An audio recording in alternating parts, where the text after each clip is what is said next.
Hello student, welcome back to Nirbhar academy. I hope आप सभी लोग बहुत ज़्यादा अच्छे होंगे और घर पे सेफ होंगे। Okay. Hello student, welcome back to Nirbhar academy. So आज का हमारा जो टॉपिक है बहुत ज़्यादा इम्पोर्टेंट है, वो है equipotential surface. Equipotential surface means equi से आपका क्लियर हो रहा है एक जैसा, ठीक है, एक जैसा potential.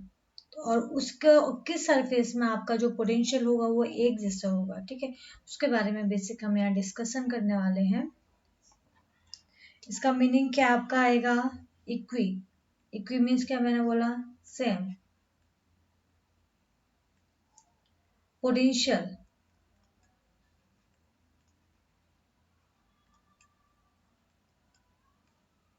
At every point in surface, वहां उसको क्या बोलोगे आप? इक्विपोटेंशियल सरफेस, ठीक है। अब बेसिकली इक्विपोटेंशियल सरफेस आप कैसे रिप्रेजेंट करोगे? लाइक ऐसे किया है, अभी तक आपने पढ़ा था कि आप कोई भी पॉइंट चार्ज या यूनिट टेस्ट चार्ज को आप ए पॉइंट से बी पॉइंट तक लेके जा रहे हो या इनफाइनाइट से पी तक लेके जा रहे हो, उसमें जो आप वर्क अप्लाई कर रहे हो उसको बोल रहे हो ये इलेक्ट्रोस्टैटिक पोटेंशियल एनर्जी, या उसको बोल रहे हैं इलेक्ट्रोस्टैटिक पोटेंशियल, ठीक है। तो सपोज हमने वही बात एज्यूम करा कि वर्क डन आप क्या ले रहे हो, कि अगर ए से बी तक लेके जा रहे हो तो वर्क डन आप क्या लेते हो? W A B is equal to basically क्या होता है? V A minus V B. ये आप नॉर्मली पढ़ते आ रहे हो, ठीक है। बट इक्विपोटेंशियल सरफेस में क्या होगा? Eight equipotential surface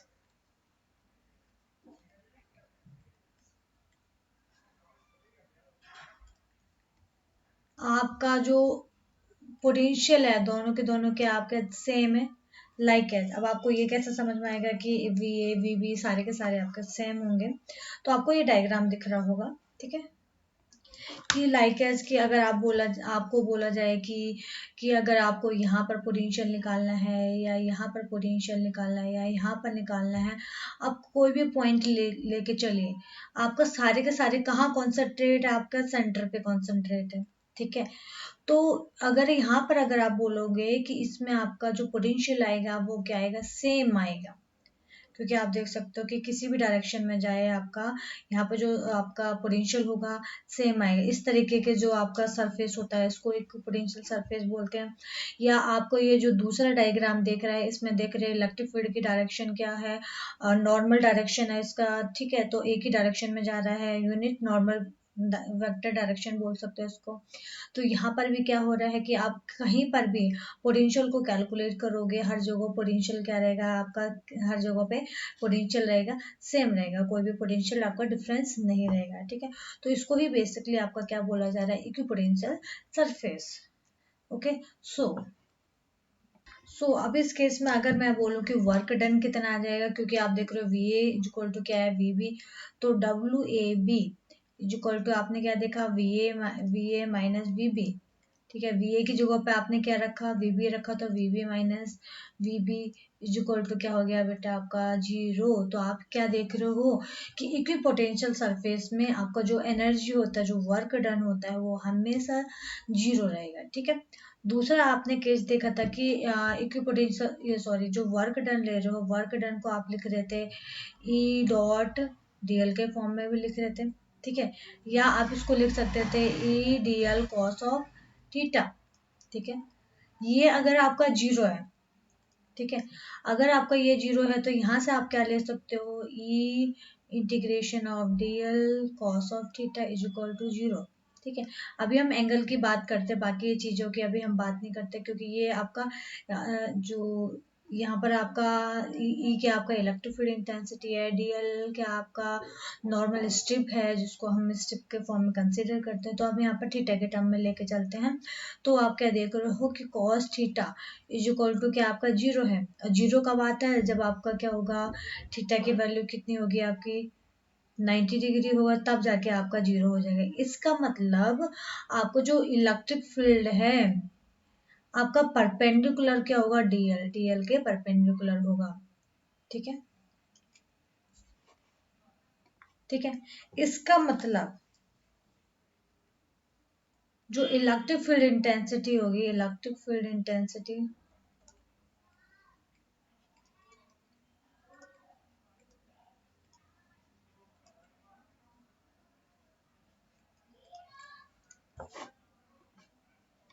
electric field intensity is always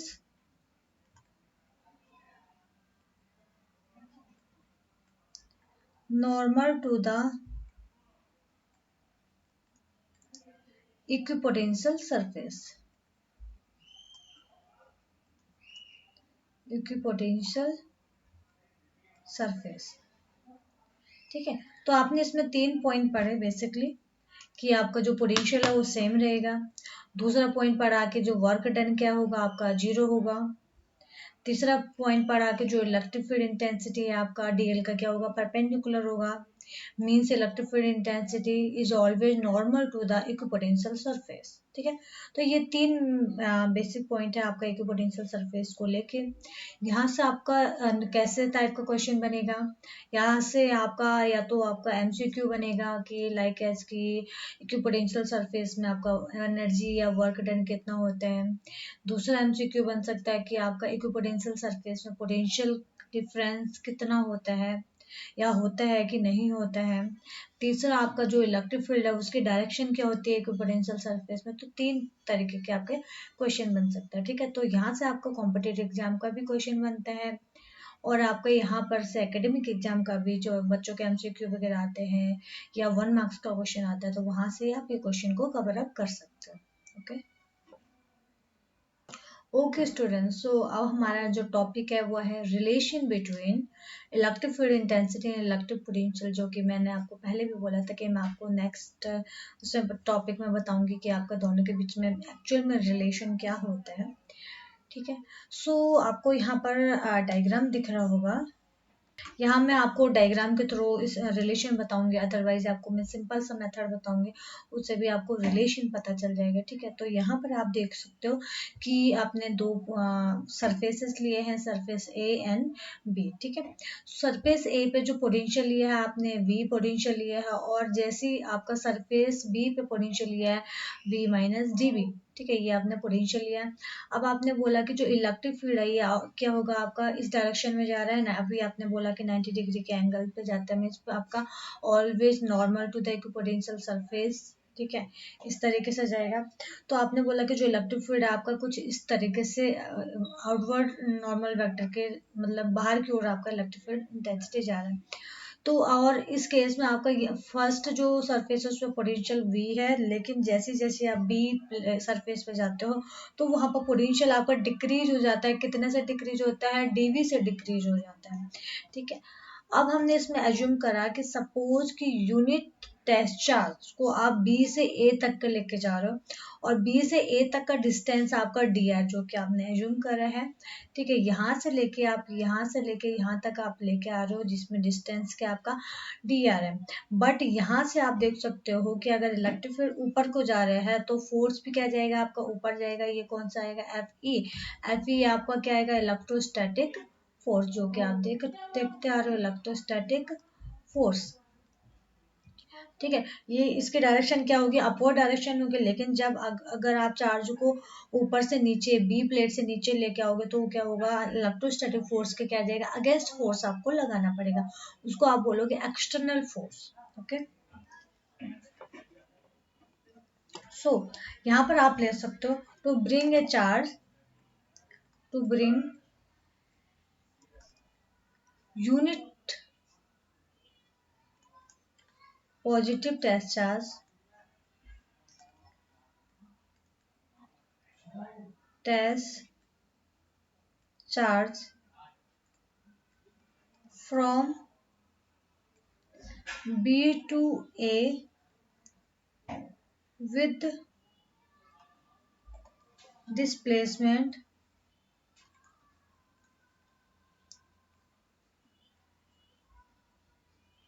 is, तो स्टूडेंट आप यहां से निकाल सकते हो W ऑफ बी ए। ये बेसिकली आपने क्या निकाला था, माइनस का ई डॉट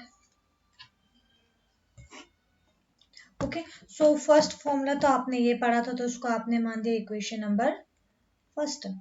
अब उसके बाद दूसरा आपने क्या फॉर्मूला पढ़ा था, W of B A is equal to क्या था, V A minus V B. ठीक है। सो आपने वी ए जो कि आपको गिवन है, इसमें डायग्राम में आपको दिख रहा है, V A is equal to क्या आपका वी, ये क्या आपका पोटेंशियल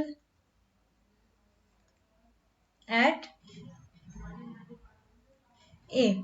ठीक है। दूसरा V B is equal to क्या है, वी माइनस डी वी, ये क्या आपका potential at B, potential at B पे पोटेंशियल आपका ये हो गया। ठीक है। तो वी ए पे आप ले सकते हो वी बी पे क्या आएगा आपका B minus D of D, जो कि आप यहाँ से देख सकते हो। ओके। अब इसको आप जैसे ब्रैकेट ओपन करोगे तो क्या आएगा, V minus minus plus D B, तो ये क्या आ जाएगा आपका D B. Equation number second. Okay. अब आप क्या कर सकते हो, now compare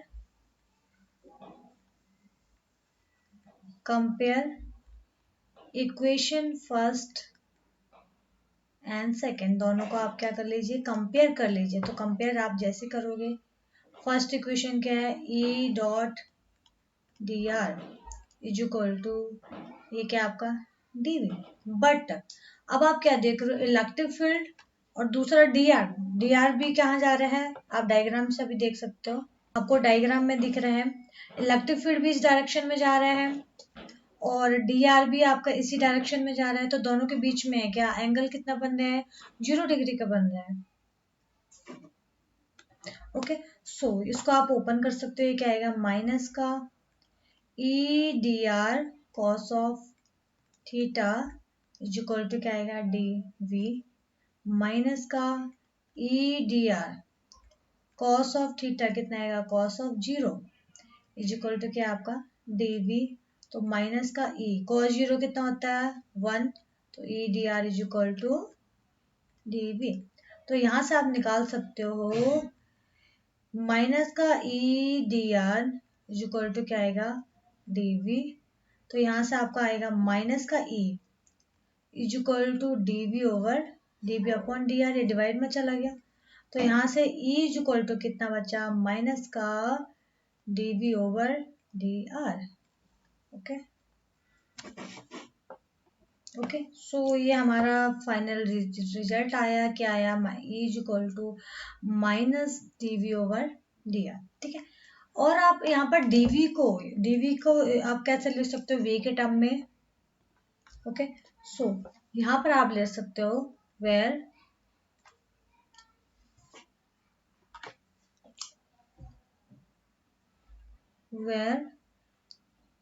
D R is equal to I, D are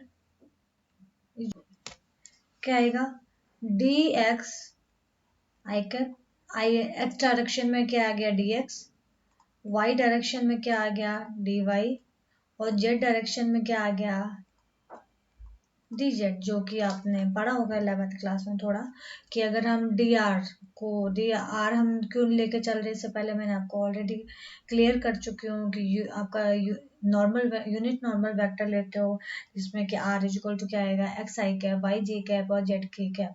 अगर आपका उसका डिफ्रेंशिएशन वाला पार्ट लोगे तो उसमें भी वो एक्स वाई जेड कंपोनेंट में आपका ब्रेक हो जाएगा। ठीक है। तो अब इस केस में जो इलेक्ट्रिक फील्ड आपका आप कैसे बनेगा इन एक्स डायरेक्शन, तो आप निकाल सकते हो electric field intensity, electric field intensity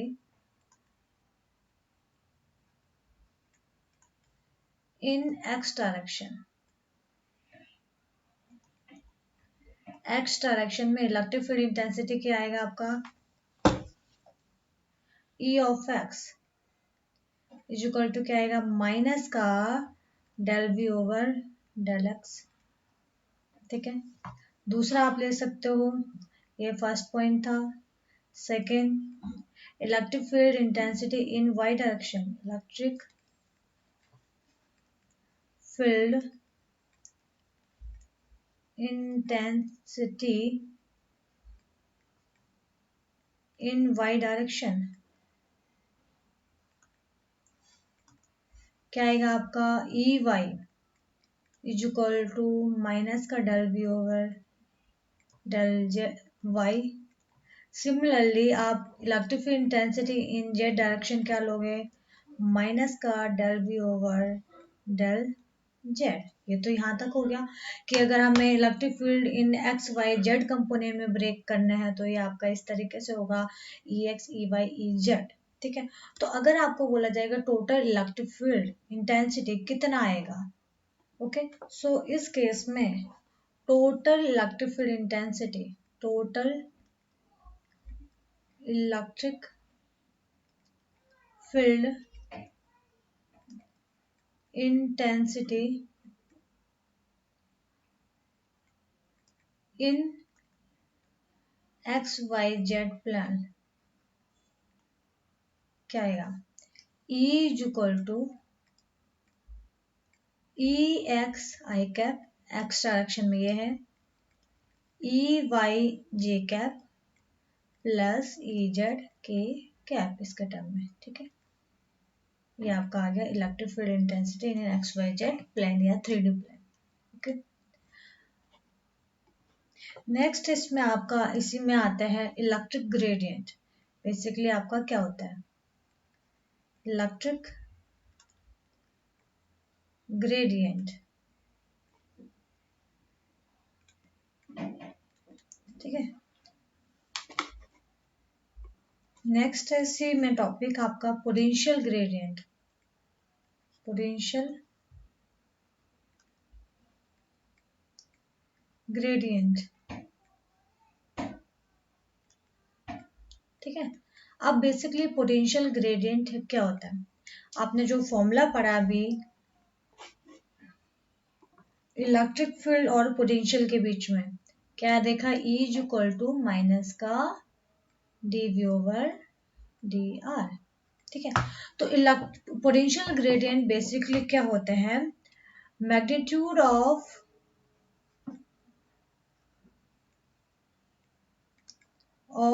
electric field intensity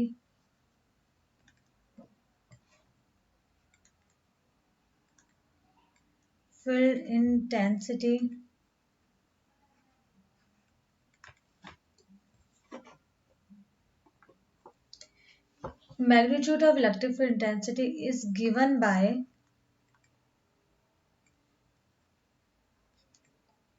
magnitude of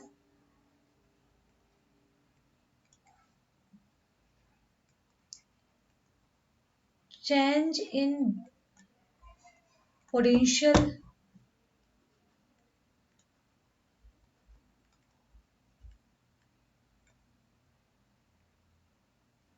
with displacement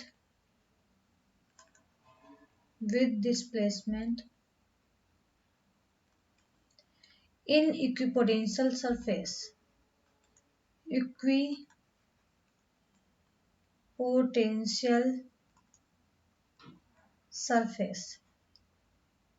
अब भाई ये थोड़ा सा सेंटेंस हमने लिख दिया, बच्चों को समझ में नहीं आ रहा होगा, सर से ऊपर गया हुआ।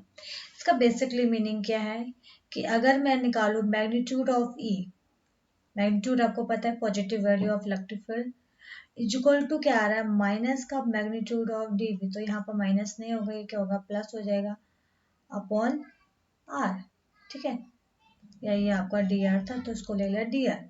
तो ये बेसिकली इसको ही बोलेंगे पोटेंशियल ग्रेडियंट कि मीन्स आपका जो magnitude of electric field intensity है कैसे मिलता है magnitude of change in potential with respect to displacement in equipotential surface. ये आपका आ गया पोटेंशियल ग्रेडियंट। ओके, अब आप देख रहे हो कि जैसे जैसे आपका पोटेंशियल डिफरेंस बढ़ रहा है, या आप बोल सकते हो कि जैसे जैसे आपका इलेक्ट्रिक फील्ड इंटेंसिटी बढ़ रहा है पोटेंशियल डिफरेंस क्या हो रहा है आपका डिक्रीज हो रहा है।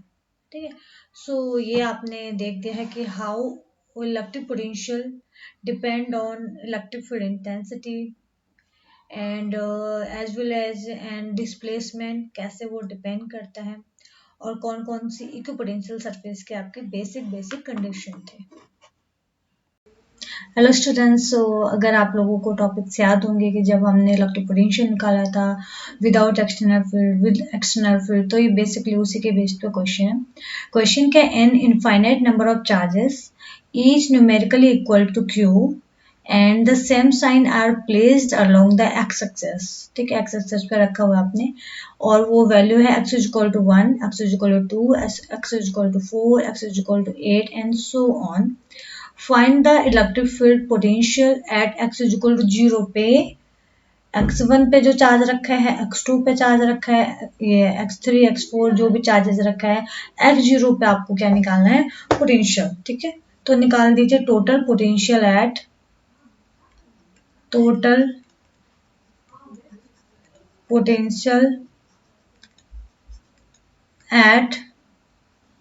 x is equal to 0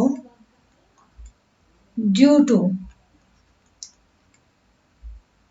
x is equal to 1, 2, 4 and 8 up to so on। कितना आ जाएगा, इसको आपने मान दिया v नॉट, इसको मान दिया, ये क्या आ जाएगा v1 plus v2 plus v3 up to so on. ठीक है, अब ले लीजिए इसको v1 कितना आपका q upon 4 pi epsilon not, ये हो गया 1, x की वैल्यू क्या 1, q upon 4 pi epsilon not, x की वैल्यू क्या आपके 2, q upon 4 pi epsilon not, x की वैल्यू क्या है 4, q upon 4 pi epsilon not, x की वैल्यू क्या आपके 8 अप टू सो ऑन।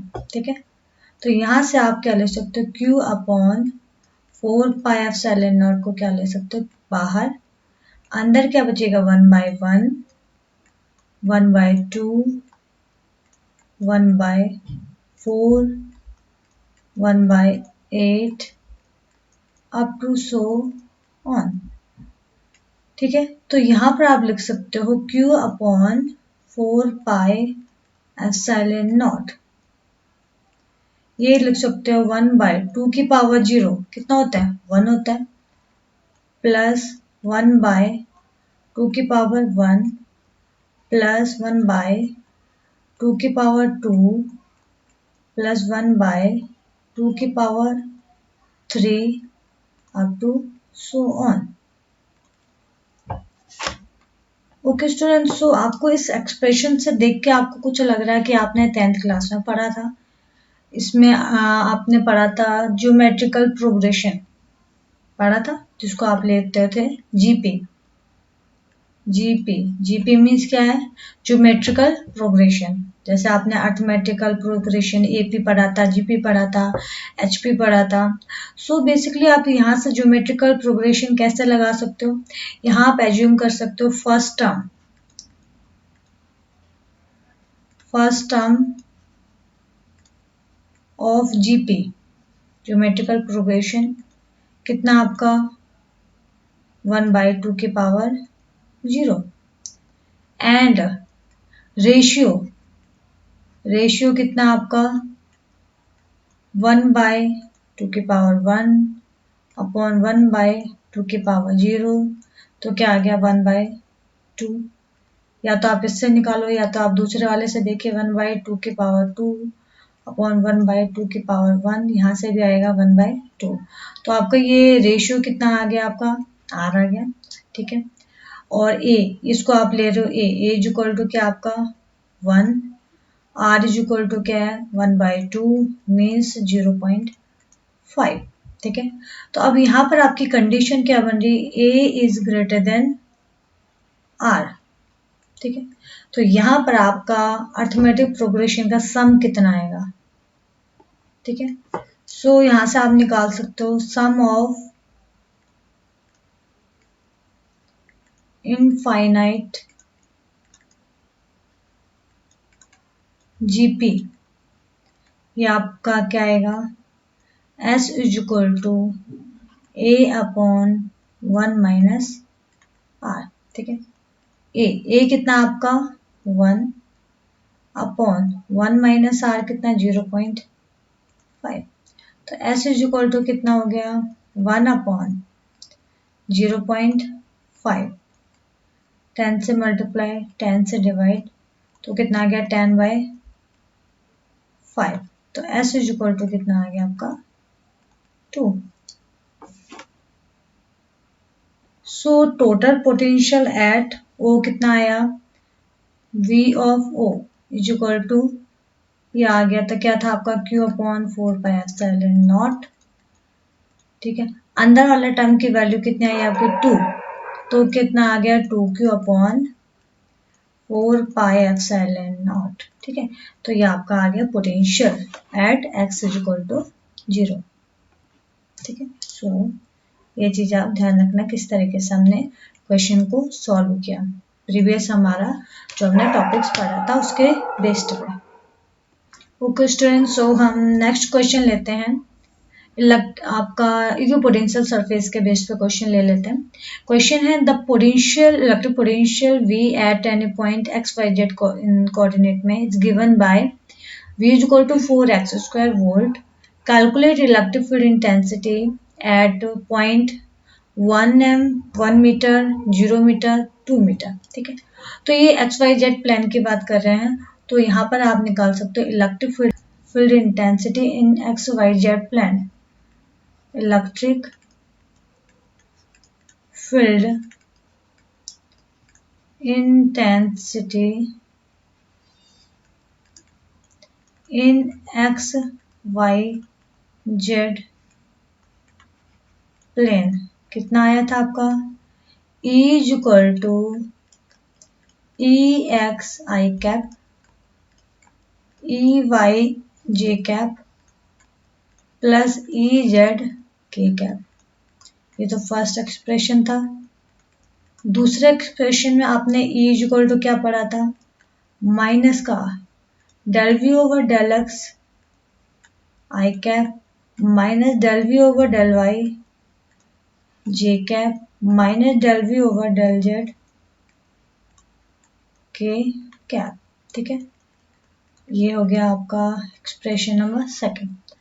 अब आपका देखो v इज इक्वल टू क्या है 4x²। ठीक है, तो हम इसमें सबसे पहले कंपेयर कर लेते हैं। Compare equation first and second, compare equation first and second. आपने देखा था E X is equal to क्या हो गया, माइनस का del V over del X. E Y is equal to कितना हो गया, minus del V over del Y. E Z is equal to कितना हो गया, माइनस का del V over del Z. ठीक है, अब आप देख रहे हो कि जो v में जो टर्म है कौन सा वाला टर्म है, x वाला टर्म है, तो ऑब्वियसली आप y वाला z वाला टर्म इसमें यूज नहीं कर सकते हो। ओके, सो अब क्यों नहीं यूज कर सकते, क्योंकि आपको पता है कि आपने जैसे निकाल दिया v इज इक्वल टू क्या गिवन है आपका 4x²। तो हम वेरीफाई कर लेते हैं कौन सी जरूरत पड़ेगी हमें। तो सबसे पहले हम निकाल देते हैं del V over del X. ठीक है, ये कितना आ जाएगा, del over del X 4x², या डेल ओवर डेल एक्स या डी ओवर डी एक्स इसको ले सकते हो। तो ये 4 क्या रहेगा constant, del over del X x²। ठीक है, तो ये कितना आ जाएगा हमारा, इसका क्या हो जाएगा 2x, क्या लेते हो आप D over D x x की पावर n, क्या आएगा n x n माइनस 1। ठीक है, तो क्या आ जाएगा 4 इंटू 2x 2 माइनस 1, तो कितना आ जाएगा 4, या ये आपका 8x आ जाएगा सिंपल सा। इसको मैं dv के टर्म में ही लिख के चलते, dv ओवर dx आ गया आपका 8 of x। Okay, similarly okay student, so हमने तो ये, अब आप बोलोगे x के टर्म में ही क्यों मैंने यूज किया, मैं y के टर्म में भी निकाल देता हूँ। dv ओवर dy निकाल दिया मैंने जैसे, तो क्या आएगा d ओवर dy v क्या है आपका 4x²। अगर इसका निकालोगे क्योंकि x y पे डिपेंड नहीं कर रहा है तो यहाँ पर आपका ये क्या आएगा, रिजल्ट 0 आ जाएगा। सिमिलरली dv होगा dz, वो भी क्या आ जाएगा आपका 0 ही आ जाएगा। 4x² is equal to 0। तो इसलिए हमने यहाँ पर लिया x वाला टर्म। तो ex इज इक्वल टू आपका कितना आया, माइनस का dv/dx कितना आया आपका, आ जाएगा माइनस का x। ठीक है, अब आपके यहाँ पर कोऑर्डिनेट दिए हैं। कोऑर्डिनेट क्या दिया आपको, 1 मीटर, 0 मीटर, 2 मीटर। ठीक है, तो इस केस में आपका ex इज इक्वल टू कितना आएगा, माइनस का 8 इंटू एक्स। एक्स का कोऑर्डिनेट क्या 1 है, तो 1, तो माइनस का 8। ठीक है, यूनिट क्या आएगा इसका, वोल्ट पर मीटर।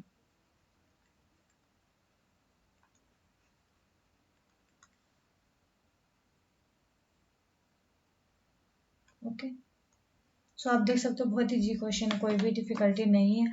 हाँ, थोड़ा सा बायोलॉजी वाले बच्चों को डिफिकल्टीज हो सकते हैं, तो मैं बायोलॉजी वाले बच्चों से थोड़ा सा रिक्वेस्ट करूंगी, थोड़ा सा कहीं ना कहीं से अगर आप मैथ की कैलकुलेशन डिफरेंस इंटीग्रेशन का अगर थोड़ा सा फॉर्मूला वगैरह या थोड़ा सा टॉपिक पढ़ सकते हो तो आप पढ़ो, क्योंकि आपको फिजिक्स में बार बार ये चीज़ें यूज होंगी। अगर आप लोग वो नहीं पढ़ोगे तो आपको इजीली चीज़ें समझ में नहीं आएगी।